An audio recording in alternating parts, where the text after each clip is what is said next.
मैं बहुत छोटी सी जगह से हूँ। ऐसे माहौल में पली बड़ी हूँ जहाँ बेटा पैदा होने पर खुशी नाच गाना होता है और बेटी पैदा होने पर सबके उदास चेहरे। यहाँ सब बेटियों को कठपुतली बना के रखते हैं। बेटी पैदा होने पर ही उसका परिवार खुद अपनी सोच से उसकी कुंडली बना देता है।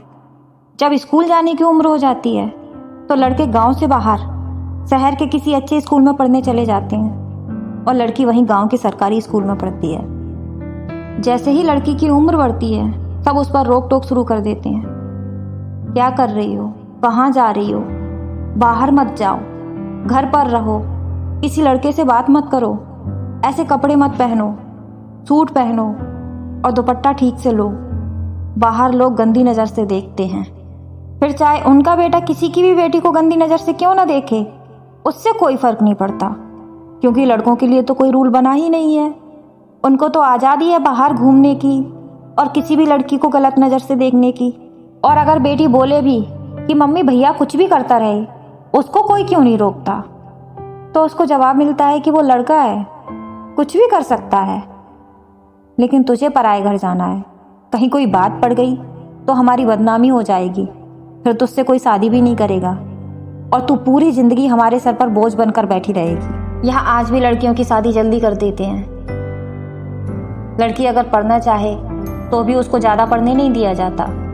माँ बाप को डर होता है कि ये कॉलेज जाएगी, वहाँ अगर किसी लड़के के चक्कर में पड़ गई तो हम समाज को क्या मुंह दिखाएंगे। इस घटिया सोच से उसकी पढ़ाई बंद कर उसकी शादी के लिए रिश्ते देखने लगते हैं। लेकिन लड़के पढ़ सकते हैं और वो अगर किसी की लड़की को लेकर भाग भी जाएं तो वो गलत नहीं है, क्योंकि वो लड़का है।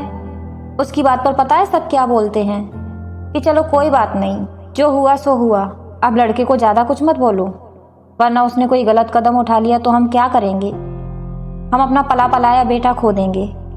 लेकिन अगर लड़की भाग जाए तो इसने हमारे खानदान की इज्जत मिट्टी में मिला दी, अब हम इसको जिंदा नहीं छोड़ेंगे, जहाँ मिलेगी वहीं मार देंगे। और एक कड़वा सच बताऊं, बेटियों के जो ऐसे माँ बाप होते हैं ना, वो अपनी बेटी के लिए ससुराल भी ऐसे ही ढूंढते हैं जहाँ उसे कैद करके रखा जाए, उसकी पूरी जिंदगी रोक टोक में ही निकल जाए। उनको पता है कि ये लड़का और ये घर सही नहीं है, फिर भी अपनी बेटी की शादी वहाँ कर देते हैं, क्योंकि वो बड़ा घर है और ऐसे घर में शादी करने से हमारा नाम ऊंचा हो जाएगा। फिर चाहे उनकी बेटी किसी भी हाल में रहे, उससे कोई लेना देना नहीं है। ऐसे घर में शादी के बाद लड़की को सिर्फ काम वाली और पति की ज़रूरत का सामान समझा जाता है। रात में पूरा काम कर देर से सोने जाओ और सुबह 5 बजे ही आवाज़ आने लगती है कि सुबह हो गई, अब कितना और सोगी, खड़ी हो जाओ, चाय बनाओ और ये जूठे बर्तन साफ करो। और वो बेचारी उठकर सुबह से ही काम करने लगती है। दोपहर में काम से फ्री होकर थोड़ा आराम करने जाए तो किसी ना किसी काम के लिए आवाज़ आने ही लगती है। ऐसे ही पूरा दिन निकल जाता है।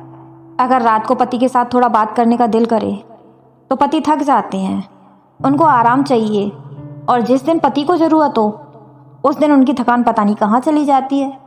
पत्नी कितनी भी थकी हो, उससे कोई मतलब नहीं है। जब उसको मायके जाना हो तो उसको पैसे भी अपने हिसाब से दिए जाते हैं। उसकी क्या ज़रूरत है क्या नहीं, कोई पूछने वाला नहीं है। वो खुद से और पैसे मांगे भी तो पति बोल देते हैं कि क्या करोगी ज़्यादा पैसों का, अपने मायके ही तो जा रही हो, है ना तुम्हारे मम्मी पापा, कोई ज़रूरत हो तो उनको बोलना। अब इन पतियों को कौन समझाए कि शादी के बाद बेटियां मायके में पराई बन के जाती हैं। मायके वालों को भी इस बात से कोई फ़र्क नहीं पड़ता कि उनकी बेटी के पास क्या है क्या नहीं, और बेटी खुलकर बोल भी नहीं पाती। लड़की को अगर ससुराल में परेशान किया जाए, उसका रहना मुश्किल कर दें और वो अपने माँ बाप को बोले तो माँ बाप ज्ञान देने लगते हैं कि बेटी हमने तो सोच समझ कर तेरी शादी की थी, लेकिन अब तू परेशान है तो इसमें हमारी क्या गलती, तेरी किस्मत में यही लिखा था, तो हम क्या कर सकते हैं। अब वही तेरा घर है और तू उनके घर की बहू है, अच्छे या बुरे अब जिंदगी तो वहीं काटनी है। हम तुझे 2-4 दिन रख भी लेंगे, उससे क्या हो जाएगा, तुझे रहना तो वहीं है। बचपन से लेकर अब तक सारे गलत फैसले लड़की की फैमिली के, और झेलना पड़ता है लड़की को। उसकी समस्या का समाधान करने की जगह सब उसको एडजस्ट करने के लिए बोलते हैं। जब लड़की ज़्यादा परेशान होकर खुद को ख़त्म कर ले तब भी सब बोलते हैं कि लड़की ही गलत होगी इसलिए मर गई। एक बेटी बस यही तो चाहती है कि उसके माँ बाप उसको समझे, और उसकी ज़िंदगी खुशियों से भर दें। लेकिन माँ बाप ये समझते ही नहीं हैं। वो समाज के चक्कर में अपनी बेटी के दुश्मन बने हुए हैं। मैं हर बेटी के माँ बाप से सिर्फ ये बोलना चाहती हूँ, अपनी बेटी को दहेज देने से अच्छा वो पैसा उसकी पढ़ाई पर खर्च करो, उसको कुछ कमाने लायक बनाओ, ताकि उसको बुरे वक्त में किसी की तरफ देखना ना पड़े। जब आप खुद अपनी बेटी के लिए कुछ नहीं करोगे तो कोई और क्यों उसके लिए कुछ करेगा। अपनी बेटी को प्यार दीजिए, सम्मान दीजिए और ज़्यादा रोक टोक ना करके उसको आज़ाद रहने दो। उसे भी अपनी मर्जी से जीने का हक है। और हर बेटी से ये कहना है कि अपने आप को किसी के हाथ की कठपुतली मत बनने दो। अपने पैरों पर खड़ी हो जाओ, किसी पर डिपेंड मत रहो, वरना ज़िंदगी नर्क बन जाएगी। ये झाड़ू पोंछा, बर्तन, कपड़े, खाना, इन सब कामों में जितनी मेहनत करती हो उसमें से कुछ मेहनत खुद पर भी कर लो। जिन लोगों के लिए तुम अपनी पूरी ज़िंदगी निकाल देती हो फिर भी वो कभी खुश नहीं होते, वो आपकी इज्जत भी नहीं करते हैं।